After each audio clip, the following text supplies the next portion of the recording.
Well, welcome to the Good Leadership Podcast. I'm your host, Charles Good. My guest for this episode is Lida Citroen, who is an executive coach, personal branding consultant, and reputation management expert, helping global executives, entrepreneurs, and thought leaders manage how they are perceived and drive them toward ideal opportunities. In today's episode, we are talking about her new book, The New Rules of Influence: How to Authentically Build Trust, Drive Change, and Make an Impact. During this episode, we're going to delve into the new rules of influence, breaking down the first two sections of her book. We talk about why being courageous, real, and credible matters so much. And we also explore ways for you to have a lasting impact and include others in a meaningful way, no matter when or how they show up. I hope you enjoy. Welcome to the Good Leadership Podcast, where we engage with esteemed thought leaders and explore research-backed strategies and techniques that empower leaders at every level to achieve meaningful results that drive lasting change. Welcome to the program, Lida, again. Thank you so much, Charles. Wonderful to be with you. Lida, I always like to start with just a little bit of background and explain to our listeners your background and really what led you to write this book at this time.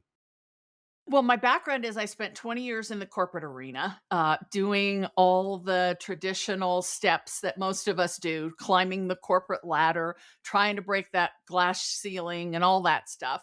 And I never really felt like me. I know it's a weird thing to say, but I never felt like I was being my truest self, but I didn't know what that would look like. I started my own company and started to have more meaningful conversations and different conversations that pushed me out of that box I think I had been in. And I've written several books. This is my seventh book. And my new publisher actually asked me or challenged me with something different. They said, "We want you to write a book about influence, but not a business book. We want you to write a book that comes from your heart." And that's a book I couldn't have written when I was in my corporate career. I couldn't have written it 10 years ago. I had to write it now because everything I've learned from my own journey and then helping hundreds, if not thousands, of global clients all over the world is that we're all trying to make ourselves heard. We're all trying to be that best version of ourselves, that truest version, but we don't really know what that looks like. So that's why I wrote the book. Well, wonderful. And you say the old rules don't work. So why do we need new rules of influence? Well, when I say the old rules, I think of that classic picture of executive presence, right? The poster child of executive presence was, a well-dressed man in a navy or charcoal suit wearing a red tie. And he was an executive, and that's what we were taught we were supposed to look like and emulate. And traditional teaching around executive presence says it's about gravitas, image, and communication. And those are fabulous pillars, and they work for a lot of people.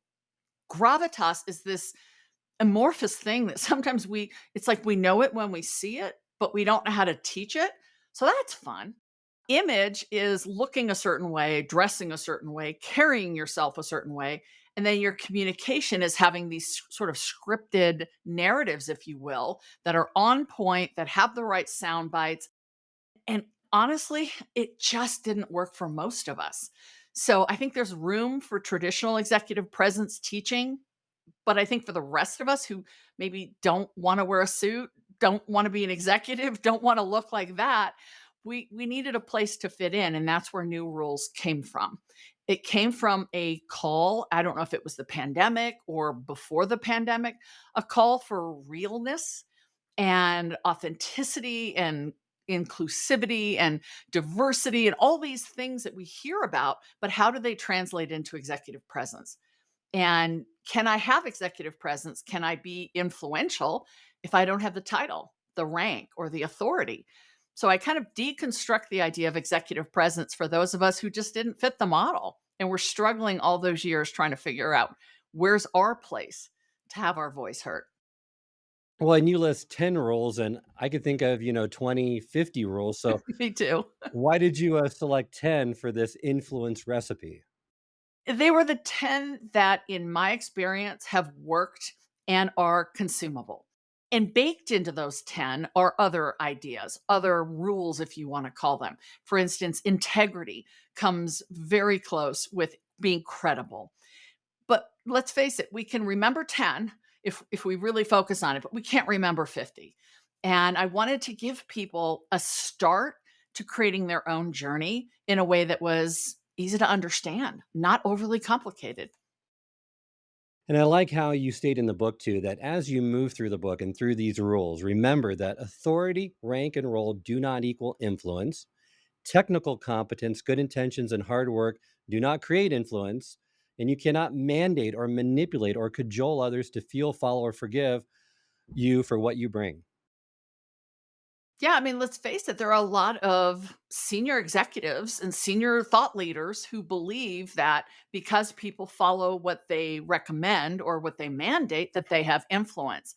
But what happens when we see somebody at maybe a lower rank in the company offer an idea and that idea takes hold, or we see someone who doesn't have the Ivy League education or the pedigree start a movement or an initiative that changes the complexion of a community? Like, influence doesn't come just from rank. We can coerce, we can make people fall in line if their paycheck depends on it, but I'm really talking about something more meaningful than just compliance. Wonderful. Well, let's define influence. And you give a good definition in the book of influence if you want to share that with the audience and just kind of get them on the same page as you. The way I see influence is that it is encouraging followership, but it doesn't mean you have to be a leader, right? Not everybody wants to lead. Some people just want to have the courage and the influence to be able to raise their hand in a meeting and know that they'll be taken seriously. They'll face the potential judgment and all of that that comes with, raising your hand maybe for the first time. But we want to know that our voice matters, that when we say something, we have the credibility, we have thought of all the different perspectives. We have a service mindset, and therefore our influence brings people towards us. It brings people towards the vision that we are trying to build. I love that definition. And you also have some other terms that you define, which I think are great to kind of go over as well as what does it mean to be a person of influence or having influence? If you could just define those two to get people clear on that, because I think people kind of in this day and age, everyone thinks they're a person of influence or they have some level of influence depending on their role or job responsibilities. And I think that goes back, Charles, to what we were talking about with rank and authority, right? If I have the title, then people will follow. But look what's happening on social media. Someone can be a person of influence on social media simply because they have a large followership and people align with their values and their vision and what they stand for, and therefore they recommend a toothbrush or a car and people run out to go get that same thing. So having influence, being a person of influence is all about being a conduit, if you will, for that which is driving authentic trust, impact, and positive change. And there's also different types of influence. And you list four different types of influence it's persuasive influence, demonstrative influence, inspiring influence, and informative influence. And maybe that was my wanting to lean back into my writing as a business author, because we have to have some definitions, right? It's part of what we like, and I think demonstrative influence, as I was thinking about it, is someone who does something and doesn't necessarily teach us that, but shows us by example. And we see people all day long who are living what they believe is true and right and healthy and good, and we just emulate that and we learn from that because they're living that. Persuasive influence is probably more my style because I like to motivate people and show them a better way. And I do that through persuasion, through sharing information, demonstrating a walk the talk, but really persuading them to see that they're capable of more. So having different forms of influence is something kind of grisly to chew on because I think it gives the book a little more substance. But really what we're talking about is anyone anywhere who wants to be seen and heard for who they are and how they are. That's the person who can have influence, whatever form of influence you want to have. Great. Well, let's move now into these rules. And the first one is really around discovering your why. And it has three rules within this section, and it's be courageous, be real, and be credible. And let's start with that courageous piece. Why do you need courage in order to have influence? Well, the first section of the book, Discover Your Why, is really about getting clear on your purpose. Because if your motivation is financial gain or power, then that's really not who the book is for. So if your purpose, if your why is clear around I want to live a life that is fulfilling and meaningful, and yes, I need to provide for my family, and but I want to make sure that I'm living the purpose I'm designed here for, then that's the chapter that sort of unfolds that. And the first thing you have to do in order to ask yourself those hard questions is to be courageous. When I look at the clients I've worked with or the people that I admire in our community or in our world, it's people who are unapologetic about what they believe in. They're willing to listen to other ideas. They're willing to consider different viewpoints because that inclusive mentality and mindset is very important, but they're not moving off that dime. I mean, they are steadfast in what they believe in an unwavering way, and they have the courage to take the slings and arrows that come with that. Now, on a smaller scale, courage can look like someone who's always been sort of behind the scenes stepping forward a little bit. And instead of giving someone else the idea that they share in a meeting, sharing that idea themselves. And that can be really scary. That can be terrifying for people to be because all the eyes are going to look at them, and now they're the subject of what could be a great idea but could also be a bad idea. So having the courage to share that, I think, is where the book starts. The foundation of the book is the first chapter, is chapter that focuses on why, but the rest of the rules kind of move around them. The second one is real, and I intentionally don't want to use the word authentic. The word authentic in 2023, I mean, it got what? Merriam-Webster's word of the year. It was celebrated. I don't know if there was a crown and a sash and a parade. I don't know. But everybody uses the term authentic. I'm guilty of using the term authentic. But what does that really mean? It reminds me of gravitas, right? We know it when we see it, but we really don't know how to teach it.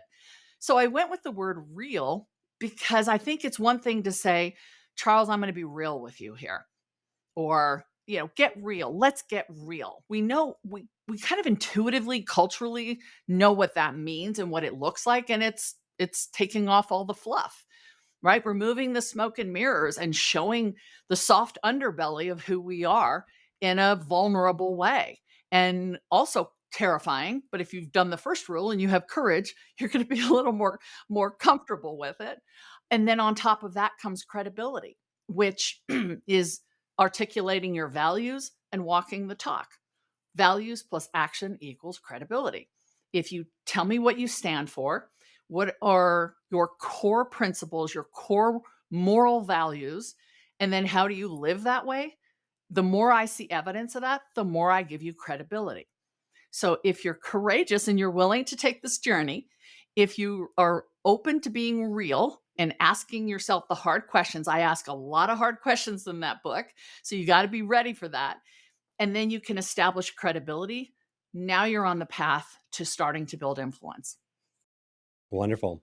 Well, let's dive into each one of those just briefly. Courage isn't guaranteed to make you popular, famous, celebrated, or followed, but you state it's one rule among the 10 that you must follow, internalize in order to become a person of influence that you were meant to be. And I love, like you said, the questions that you give in the book, self-reflection questions that really kind of dive deep. When did you show courage?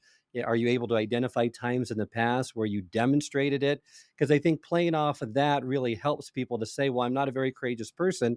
But if they come to think back in times in their past where they were, that'll give them the necessary means to exude it and exhibit it moving forward.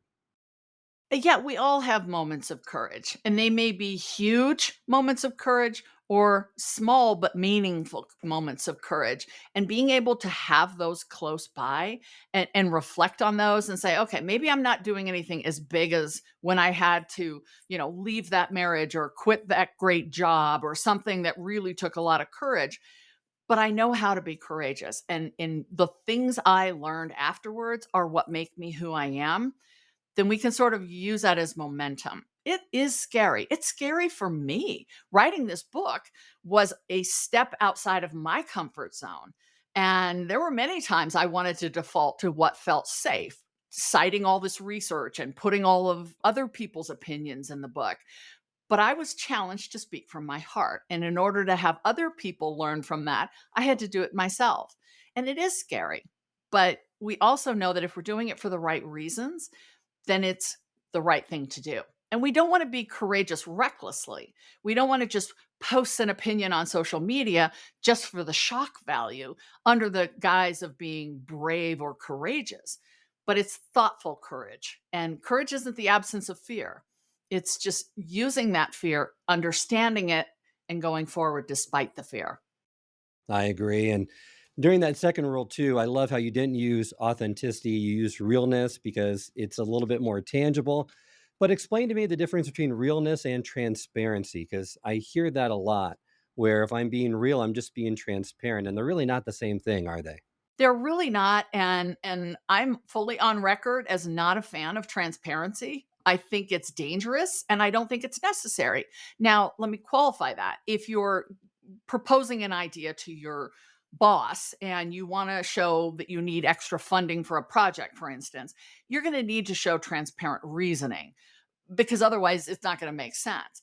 But when it comes to who we are and where we come from and our backstory, some of that's very personal and some of it has nothing to do with where we're going or who we are today in the context of where we're going. But there's this almost cultural, and I say cultural meaning international culture, an obligation to share that. We have to share all our wounds and our traumas and our crises in order to build community. And I don't know where that's written. It's very dangerous on social media to be that transparent. Just because somebody posts something, maybe even tags you in it, or an idea is shared that you agree with or don't agree with, it doesn't mean you have to chime in. There are certain things we're allowed to keep private. We absolutely are. I think it's an important lesson to teach children too, as they start to build their social profiles, because that understanding or obligation to share things that are allowed to be private, it doesn't exist. It's a social construct. So keeping things private, being very clear about what you want to put out in the world, knowing that once you put it out there on social media, in a meeting, in a conversation, or an email, you're making it public. As long as you're intentional about that, then it's part of your being real. But I don't think you have to be transparent. Well, and regarding rule number 3, you had just briefly mentioned the credibility formula. I'd just like for you to unpack that a little bit more. So it's values plus action equals credibility. Being credible really requires you to be clear on your values and what you stand for, which takes some self-reflection. And I don't think many leaders or individuals for that matter are really clear on their top values that they live by. I can tell you from doing a lot of work in this area, most of us aren't. We go through life and our parents' values, our culture's values, our societal values, our friends' values, our spouses or our partner's values, they start to influence how we see the world. But what I'm asking the reader to do in this case is to strip all that away and say, what do you stand for? What is so fundamental to who you are as a human being and an individual that if that wasn't there, you wouldn't be you? And then let's define that, right? So I hear the word honesty a lot. Okay, let's talk about honesty. Is it honesty? Is it candor? Is it directness? Is it, what is the value there? Because what matters isn't what I think it should be. It's what you live by, because that's what you're going to show evidence for in the action and earn credibility. And two values you mentioned in the book that you live by are gratitude and generosity. Yeah, and they came so obvious to me. I have other values. I mean, of course, I I have values of integrity and inclusivity and love and faith, but the two that I pivot every decision around are gratitude and generosity. It's actually the title of my TED Talk as well, because they're that important to me, and they have led me to serve in the way that I serve, to grow my business in the way that I grow, to form a community around myself that is exactly what I wanted, because I'm always looking for an opportunity to say thank you. And I celebrate everything I am given, everything I've worked hard for, and I live in the world of abundance and gratitude. I am that person. I'm obnoxiously happy, you know. And then generosity is my desire to always give more than is asked for. And I love to delight my clients, my audiences, my readers with more than they thought they were getting. And that's that spirit of generosity that I try to always say yes to opportunities, even if they cause me to work a little harder or later. If it's the right thing to do, I will always share. Wonderful. And having the courage then to be real and the awareness to be credible is really how you uncover your why. So let's move to once we have identified that or have unpacked that, let's go to the next phase, which is find your who. And there's two rules to unpack in this section. And the first one is be of service. I'm a big fan of service. It doesn't have to be service in the way that I serve our military veterans. It doesn't have to be military service. But I think what defines leaders or people of influence is a fundamental mindset of service. It's not about me, it's not about getting and accumulating and hoarding. It's about thinking of the people around me, right? How can I help them grow? How can I enrich their lives? How can my vision make the team, the community, the world a better place? And when we see evidence of that, again, there's a realness that comes forward. There's credibility because it's anchored in values. And we see that courage to take an idea forward. The idea isn't about me. The idea is about those I serve. And it makes it so much easier then to take those ideas out into the public and know that, yeah, there are going to be some naysayers, but that's okay. We're willing to have those conversations, negotiate where we need to, and ultimately build the impact that we're looking for in our lifetime. And I love to go into your story because your turning point came in 2008, right?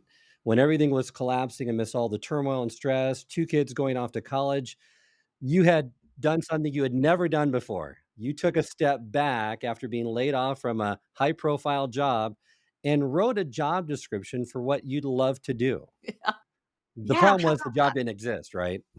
No, no, especially the salary didn't go with it at the time. Um, but yeah, I mean, how many of us get a chance to really think about what we want to do next? And I have been in that hamster wheel of, get the next job is more fun, more money, more prestige, and you just keep getting recruited. And for 20 years, that's what I did.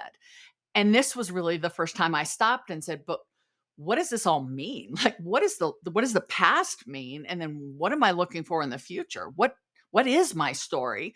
And how do I want to influence the outcome of my life?" And that's when I sort of took a pause and said, Maybe I need to do this for myself." And I'd never wanted to be a business owner. I was not a risk taker. I still don't consider myself a risk taker. I like a paycheck. I liked PTO. I liked an office, with a view, and somebody else negotiated the rent. But going back to what we were talking about earlier, it was the most obvious thing I'd ever seen.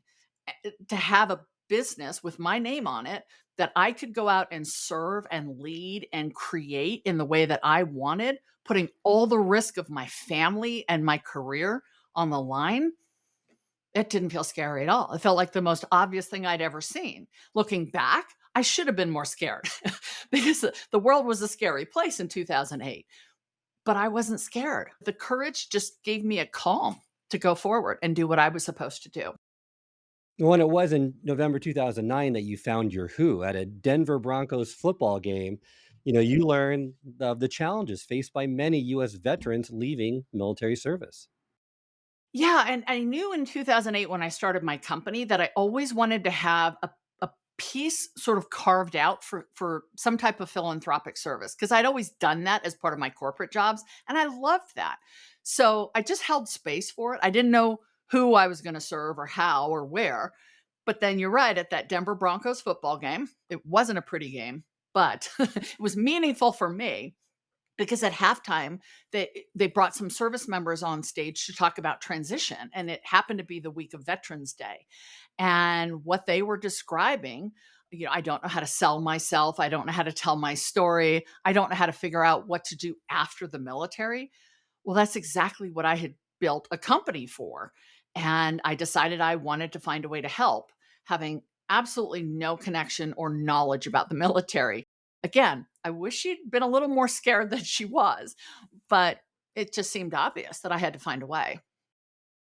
Well, and I think this is really true for a lot of people. We live in a world where many people are selfish, like you state, self absorbed, and concerned only about what directly benefits them. But true and lasting influence doesn't come from getting and accumulating, it comes from giving and serving.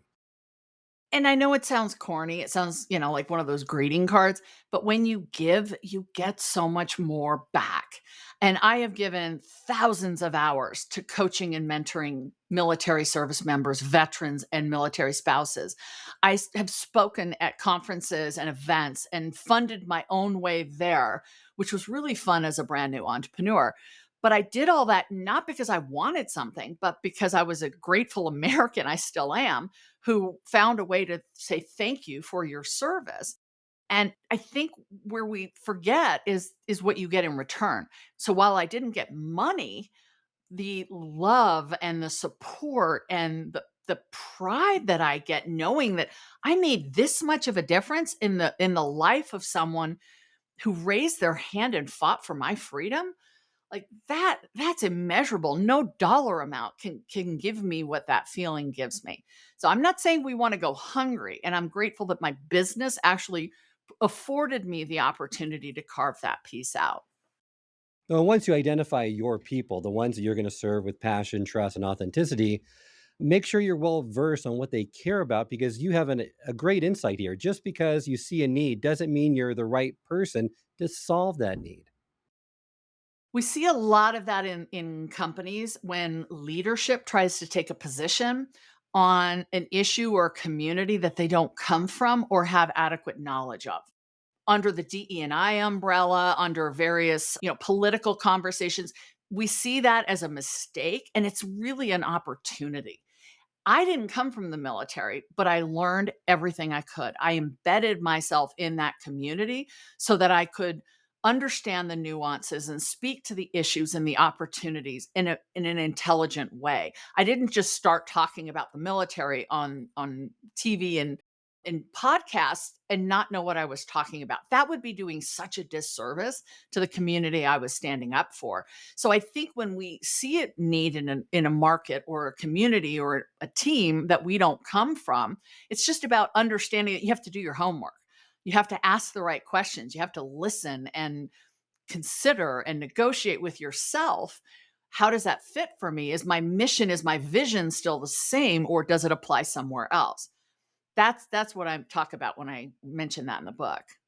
And actions matter to those that we serve. It's not just enough to tell someone to follow you and to know they have your back or you have their back. You have to show them over and over because they're not expecting you to be perfect, you state, but they're counting on you to be real. And the first time you had an opportunity to teach a program on military transition, you kind of learned that firsthand, correct? Oh, yes. Charles, I walked into that program and I had my laptop, I had my clicker, I had my PowerPoint. I thought I was ready to go. I was teaching personal branding for the military to civilian transition.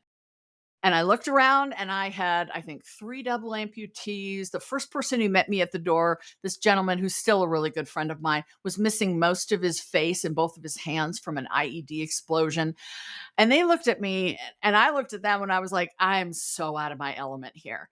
And we huddled and we had a conversation, and really good things came out of that meeting and subsequent meetings because I was able to sort of take a step back and say, okay, what I thought I was coming in with, my sort of confirmation bias here, is not what they're living. And sometimes we have to do that. And that is really important. Even if you're just trying to change the mind or introduce a new idea in your team, is just to be willing to put it out there and then let others sort of chew on that idea and see where it goes. And what do you say to people that say, they want to be of service, but they don't have the time, or it sounds too hard, or they don't know where to start? Those are such typical excuses. I get it. I didn't have time. I was starting a brand new business, eating what I found. And so the idea of doing something that wasn't profitable financially was very risky. There's always time. There's always time. It can be having a mentoring call with someone. It can be reaching out to someone on your team who just needs a little bit of a boost and sending them a pep talk email, right? It can be small, it can be significant. It doesn't have to be grand. I think that's what the whole book is about, is you don't have to start an international movement. It can be something small within your team. But if you want to serve someone else, you have to be looking for it. You have to be responding to what they need, not what you think they need, me with the PowerPoint and the clicker, and be willing to meet them where they are and then bring them forward in the way that you authentically feel is best for them and see where it goes. And the other rule in this section regarding the who is inclusive. Being inclusive builds influence because you're choosing to be open, willing to hear different viewpoints, and to consider alternative ways, ideas, and visions. Yeah, and I actually had people remark when they saw that, they said, "You included inclusivity? Like, you were willing to go there?" So much is written about it and so much is misunderstood about diversity and inclusivity. My approach to inclusivity is a mindset, right? It's removing that sort of confirmation bias that I know the best way, I've done this so much, this is how we've always done it here, and asking questions instead. Make looking around the room and saying, are the right people here? Are all the voices we need to hear from included? Is anyone left out? And being courageous enough to ask for those opinions to come in, to listen to them. I had a conversation with someone recently, and she shared that she had brought an idea to her team. And one person on the team said, I got to tell you, that doesn't land right with my community. And everybody in the room turned to look at her and she said, "Thank you for that. Thank you." And they were shocked, right? They thought she would get upset. She was so grateful because how else would she have known unless somebody spoke up and said, not really. I don't think you're going where you wanted to go. We need people like that. That's what makes us better. That makes our ideas better fleshed out. If we can be open and confident, it doesn't mean you have to change your mind. Doesn't mean you have to be afraid you're going to get your mind changed. Nobody can do that for you. But you have to be willing to have a mindset of inclusivity that allows you to bring the right voices into the room to make your idea better. When inclusivity is broader than most people think of when they think of that term, too, right? It's diversity of thought as much as it is diversity of experiences and cultural background. Absolutely. And that's scary. I mean, it's on social media, we see it going wrong all the time.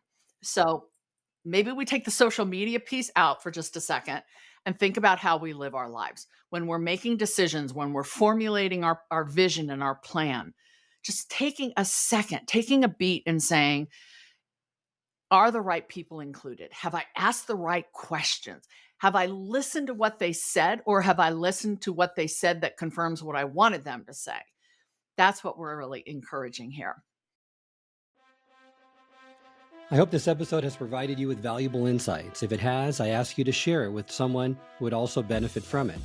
If you've been enjoying and gaining knowledge from this podcast, then subscribe to our YouTube channel where you can find all the previous episodes of the podcast and additional learning resources. You can also subscribe to the podcast on Apple or Spotify and leave up to a 5-star review.